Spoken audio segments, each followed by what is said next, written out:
you know, I can't even keep potted plants alive.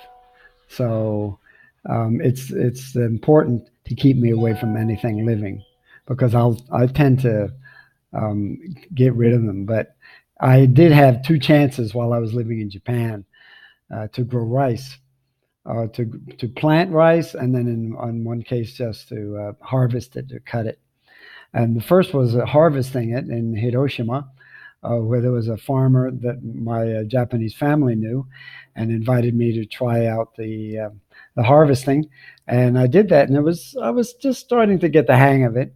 There's a blade with a curved blade like this, and you just to make things faster, you just turn it around.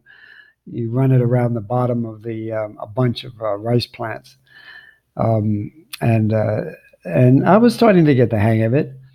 And then suddenly I was getting a little bit cocky, I guess, and the knife, the blade slipped. It's very sharp, and it cut my little finger here right in two with the fingernail right in two.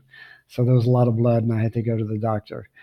But I didn't forget the experience. And a few years later, when I was working at the orphanage, and all of the boys and girls who I was working with were going out and planting the rice in the spring and then harvesting it in the fall. So one spring I went out and I was um, planting the rice. I learned how to plant rice in the wet paddy. And then later that year in the fall, I went back to the same field and helped cut them. And this time, luckily, I remembered a little bit more about my technique, so I didn't hurt myself this time.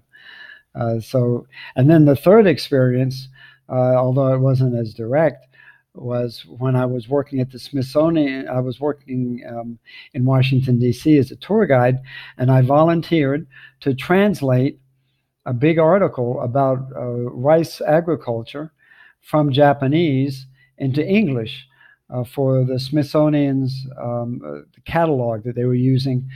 They had the Folklife Festival every summer, and that summer they were honoring Japan, and they actually had a living rice paddy plot on the mall in Washington, D.C.